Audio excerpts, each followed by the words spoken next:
안녕하세요. 세상만사 신기한 이야기를 옛날 이야기처럼 술술 풀어드리는 과학을 듣다입니다.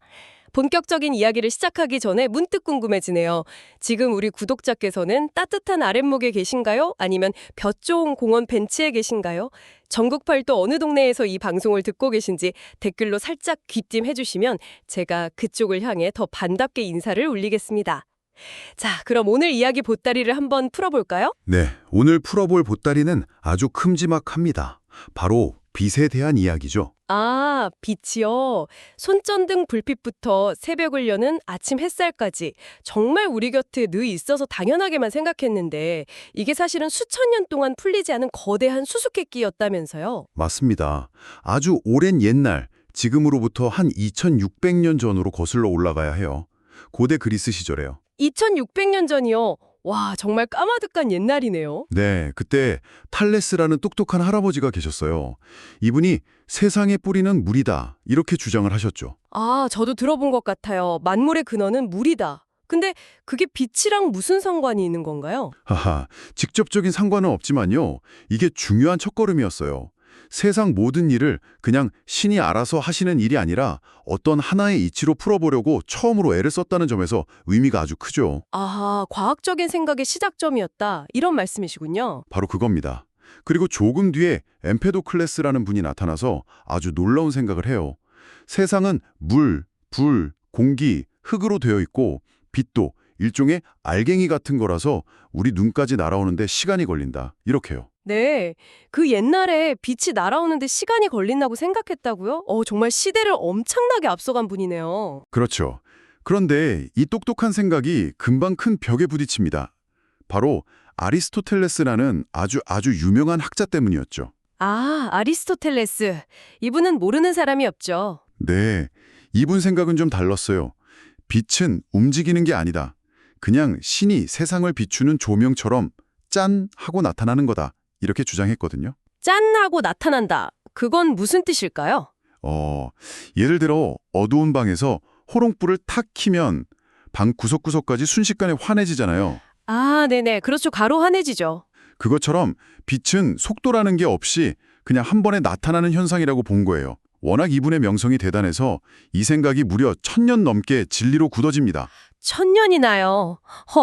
심지어 플레토마이오스라는 분은 더 황당한 주장을 했다면서요. 우리 눈에서 무슨 광선 같은 게 빔처럼 나가서 사물을 본다고 했다던데요. 맞습니다.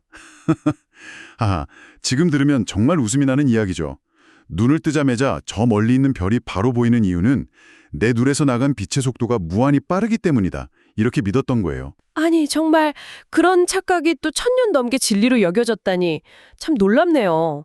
한번 굳어진 생각을 바꾸는 게 이렇게나 어렵군요. 바로 그 꽉 막힌 착각의 벽을 처음으로 정말 그럴까? 하고 의심한 사람이 나타납니다. 바로 갈릴레오 갈릴레이죠. 아, 그 유명한 갈릴레오. 내 눈으로 직접 확인해야 믿는다는 아주 깐깐한 분이셨다고요? 네, 맞습니다. 그래서 직접 실험을 해보기로 해요. 이탈리아 플로렌스라는 동네에 있는 언덕 두 군데의 제자랑 나눠 서서요. 아, 그 유명한 등불 실험 말씀이시군요. 맞습니다. 서로 1.5km 정도 떨어져서 덮개가 달린 등불을 하나씩 들고 섰어요. 갈릴레오가 먼저 등불 덮개를 착 열면 저쪽 언덕에 있던 제자가 그 빛을 보고 자기 등불 덮개를 착 여는 거죠. 아하, 그래서 갈릴레오 눈에 제자의 등불빛이 보이기까지 걸리는 시간을 재려고 한 거군요. 그렇죠. 아주 기발한 생각이었는데 결과는 실패였습니다. 실패요. 아이고. 네, 빛이 너무 빨라서요. 사람이 눈으로 보고 손으로 반응하는 시간으로는 도저히 잴 수가 없었던 거예요. 나중에 알고 보니 빛이 1초에 지구를 7바퀴 더 아니나 돌더라고요. 7바퀴 반이요. 와, 그러니 잴 수가 없었겠네요. 갈릴레오 할아버지가 빛의 속도는 있는데 너무 빠르구나 하면서 허탈하게 돌아갔다는 이야기가 참 눈에 선합니다. 하지만 이게 그냥 실패가 아니었어요. 그전까지 빛은 신의 영역이라고 생각했던 그 금기를 깨고 우리 인간이 빛의 정체를 파헤칠 수 있다는 희망의 씨앗을 심은 아주 중요한 시도였던 겁니다. 아, 정말 의미가 깊네요. 그럼 최초로 빛의 속도를 재는 데 성공한 사람은 누구였나요? 덴마크의 올레 로머라는 학자였어요. 이분은 아주 끈기가 대단했죠. 밤마다 하늘을 보면서 목성이라는 행성의 달을 관찰했어요. 목성의 달이요? 네. 그 달이 목성 뒤로 숨었다가 다시 나타나는 시간을 계속 쟀는데 이상한 점을 발견한 거예요. 지구가 목성이랑 가까이 있을 때랑 멀리 있을 때랑 달이 나타나는 시간이 무려 22분이나 차이가 나는 걸 알아냈죠. 22분이나요? 왜 그런 차이가 났을까요? 레먼은 거기서 무릎을 탁 쳤습니다. 아하, 빛이 저 멀리서 달려오느라 22분이나 늦게 도착하는구나 하고 깨달은 거죠. 와, 정말 대단한 발견이네요. 우리가 그냥 한 줄로 빛은 초속 30만 킬로미터 이렇게 배우는 지식 속에 갈릴레오의 그 간절함과 레머의 인내심이 다 녹아 있었군요. 그렇습니다. 자, 이렇게 빛의 속도는 어느 정도 정체가 드러났는데 이제 더 큰 싸움이 시작됩니다. 바로 빛의 진짜 모습, 그 정체를 두고 벌어진 300년 전쟁이죠. 300년 전쟁이요? 그게 바로 그 유명한 빛은 알갱이냐 물결이냐 싸움이죠? 마치 시냇가에 조약돌을 던졌을 때 퍼져나가는 물결이냐 아니면 허공에 뿌린 모래알이냐 이거잖아요. 네, 아주 정확한 비유입니다. 먼저 알갱이파의 대장이 등장합니다. 바로 아이작 뉴턴입니다. 뉴턴, 만유인력의 법칙을 발견한 그 위대한 과학자 말이죠. 맞습니다. 뉴턴은 빛이 아주 작은 구슬이나 씨앗 같은 알갱이라고 주장했어요. 근거는 아주 간단했습니다. 빛은 똑바로 나아가서 아주 또렷한 그림자를 만들잖아요? 네, 그렇죠. 뉴턴은 만약 빛이 물결이라면 소리처럼 담벼락 뒤로 스멀스멀 넘어가서 그림자가 희미해야 한다고 생각한 거죠. 아주 그럴듯하죠. 와, 정말 듣고 보니 그러네요. 아주 똑 부러지는 설명인데요. 네. 당시 뉴턴의 명성이 워낙 대단했어요. 마치 동네에서 가장 큰 어르신이 팥을 보고 저건 콩이다 하면 다들 아, 콩이구나 하고 믿는 것처럼 그의 주장이 100년 넘게 진리로 받아들여졌습니다. 그럼 물결이라고 주장한 사람은 아무도 없었나요? 있었습니다.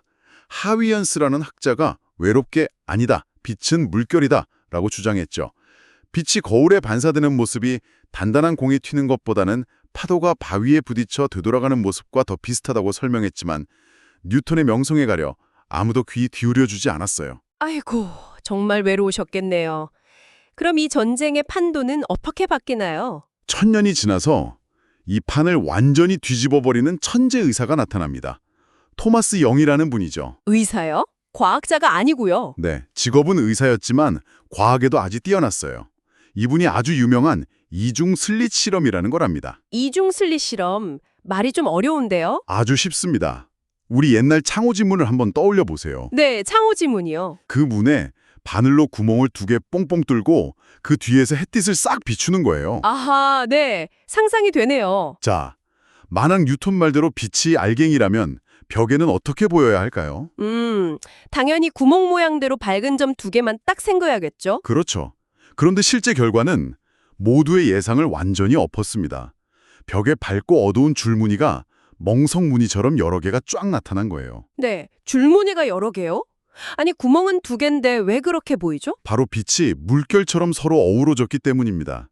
잔잔한 시냇가에 조약돌 2개를 동시에 던졌다고 생각해 보세요. 아, 네. 그럼 물결이 2개가 생겨서 쭉 퍼져나가겠죠? 네, 그러다 두 물결이 만나는 지점을 보면 어떤 곳은 물결이 합쳐져서 파도가 더 높아지고 어떤 곳은 서로 부딪혀서 물결이 잔잔해지잖아요. 아하, 그렇네요. 빛도 똑같았던 겁니다.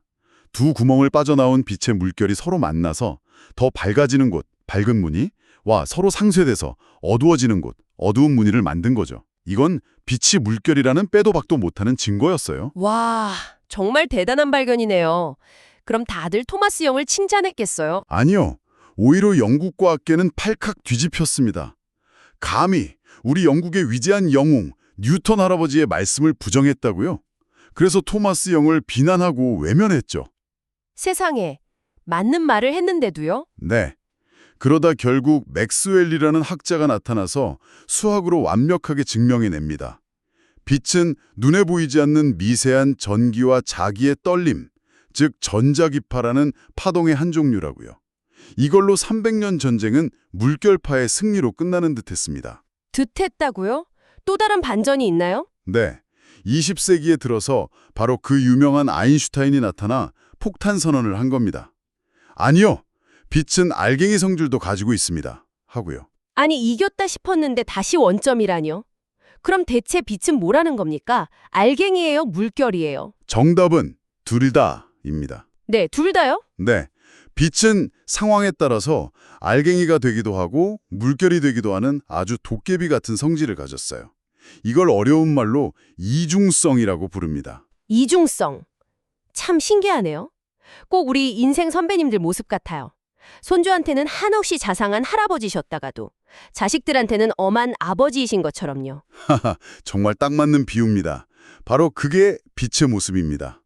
자, 그럼 이 도깨비 같은 빛이 어떻게 세상을 우리 눈에 보여주는지 한번 살펴볼까요? 네, 좋아요.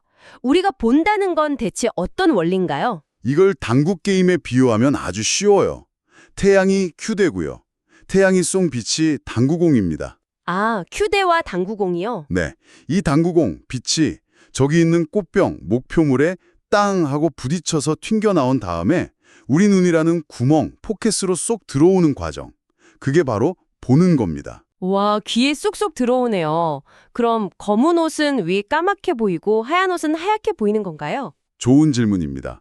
하얀 옷은 빛이라는 당구공을 거의 다 튕겨내는 거고요. 반대로 검은 옷은 빛을 거의 다 꿀꺽 삼켜버리는 거예요. 그래서 여름에 검은 옷 입으면 더 덥잖아요. 비데노인을 다 먹어서 그런 거랍니다. 아하, 그래서 그랬군요. 그런데 아까 아인슈타인이 빛은 알갱이 성질도 있다고 했잖아요. 그건 또 무슨 이야기죠? 네, 그게 바로 아인슈타인에게 노벨상을 안겨준 광전 효과라는 발견입니다. 당시 과학자들에게 아주 큰 수수께끼가 하나 있었어요. 수수께끼요? 네, 어떤 금속에 빛을 비추면 전기가 통하는 현상이 있었는데 이상하게도 아무리 밝은 붉은색 빛을 비춰도 아무 반응이 없다가 아주 희미한 푸른색 빛을 살짝만 비춰도 전기가 바로 통하는 거예요. 이상하네요. 상식적으로는 빛이 밝을수록, 그러니까 파도가 셀수록 더 효과가 좋아야 하는 거 아닌가요? 바로 그겁니다. 파동 이론으로는 도저히 설명이 안 됐죠. 여기서 아인슈타인이 딱총놀이를 떠올립니다. 딱총놀이요? 네, 금속 안에 있는 전자라는 좁쌀을 밖으로 튕겨내려면 어느 정도 충격이 필요하다고 본 거예요. 붉은 빛은 가벼운 솜방망이 포탄 같은 거고요. 푸른 빛은 묵직한 쇠구슬 포탄 같은 거라고 생각한 거죠. 솜방망이와 쇠구슬. 그렇죠. 솜방망이 포탄, 밝은 붉은 빛을 아무리 수백만 발 쏴도 좁쌀은 끄덕도 안 하지만 묵직한 쇠구슬 포탄, 희미한 푸른 빛은 단 한 발만 땅 하고 맞춰도 좁쌀이 톡 하고 튕겨나가는 겁니다. 와, 정말 기가 막힌 설명이네요. 빛이 알갱이라는 걸 그렇게 증명했군요. 이게 오늘날 우리 지붕 위에 있는 그 태양광 발전의 원리가 된 거고요. 맞습니다. 빛은 그렇게 반사되고 흡수되고 또 알갱이처럼 부딪히기도 하고요. 심지어 길을 갈아타면서 몸부림을 치기도 합니다. 이걸 굴절이라고 하죠. 굴절이요. 젓가락을 물컵에 넣으면 꺾여 보이는 그거 말씀이시죠? 네, 빛이 공기 중에서 물이나 유리로 들어갈 때 속도가 느려지면서 경로가 꺾이는 현상이에요. 마치 잘 굴러가던 잔디깎기 기계의 한쪽 바퀴만 진흙탕에 빠지면 방향이 휙 꺾이는 것과 같죠. 아하. 돋보기나 안경이 다 이 원리 덕분인 거군요. 정말 빛이 부지런히 세상을 비추면서 참 여러 가지 일을 하네요. 네. 그런데 빛의 신비는 여기서 끝이 아닙니다. 빛은 단순히 세상을 보여주는 도구를 넘어서 이 우주의 시간과 공간을 다스리는 경찰관 역할까지 하거든요. 우주의 경찰관이요? 그건 또 무슨 말씀이세요? 빛의 속도, 1초에 약 30만 킬로미터. 이게 바로 우주에서 절대로 넘을 수 없는 속도 제한입니다. 마치 우주 전체에 설치된 과속 단속 카메라 같은 거죠. 초속 30만 킬로미터. 상상도 안 가는 속도네요. 서울에서 부산을 1초에 750번 왕복하는 속도라면서요. 네. 그런데 아인슈타인이 여기서 더 놀라운 사실을 발견합니다. 만약 우리가 빛의 속도에 가깝게 빨리 달리면 시간이 엿가락처럼 아주 천천히 흐른다는 거예요. 시간이 천천히 흐른다고요? 그게 가능한가요? 네. 그 유명한 쌍둥이 역설 이야기가 바로 이겁니다. 쌍둥이 중 한 명인 김 씨는 지구에 남고 박 씨는 빛의 속도로 1년간 우주여행을 하고 돌아와요. 그럼 지구에 있던 김 씨는 10년이 흘러 늙었는데 우주여행을 한 박 씨는 고작 1년만 늙어서 돌아오는 거죠. 와, 그럼 우주여행을 하면 젊어지는 샘물을 마시는 거나 마찬가지네요. 이게 정말 그냥 상상 속 이야기가 아니라고요? 아닙니다. 지금 우리 머리 위를 돌고 있는 인공위성, 내비게이션에 쓰이는 GPS 위성이 바로 그 증거예요. 위성이 아주 빨리 움직이니까 그 안의 시간은 땅보다 아주 미세하게 느리게 가거든요. 이 시간 차이를 고쳐주지 않으면 내비게이션이 하루에 10km씩 엉뚱한 곳을 알려주게 될 겁니다. 세상에, 정말 신기하네요. 그럼 왜 빛보다 더 빨라질 수는 없는 건가요? 물에 흠뻑 젖은 소미불이 무거워서 들기 힘든 것과 같아요. 물체의 속도가 빨라질수록 몸무게, 즉 질량이 무한대로 늘어나서 더 이상 속도를 낼 수 없게 됩니다. 몸무게가 0인 빛만이 그 최고 속도를 낼 수 있는 거죠. 그렇군요.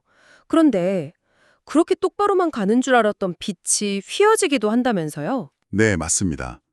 거대한 힘 앞에서는 빛도 길을 돌아가야 합니다. 그 힘이 바로 중력이죠. 중력이 빛을 휘게 한다고요? 네, 팽팽한 보자기를 상상해 보세요. 그 위에 무거운 맷돌을 하나 쿵 하고 올려놓으면 어떻게 될까요? 보자기 한가운데가 움푹 꺼지겠죠. 그렇죠. 그 움푹 꺼진 곳 옆으로 구슬을 굴리면 구슬이 직선으로 가지 못하고 그 꺼진 공간을 따라 휘어서 굴러가겠죠? 아, 네. 그렇게 되겠네요. 태양처럼 무거운 별이 바로 그 맷돌 역할을 하는 겁니다. 시공간이라는 보자기를 움푹 꺼지게 만들죠.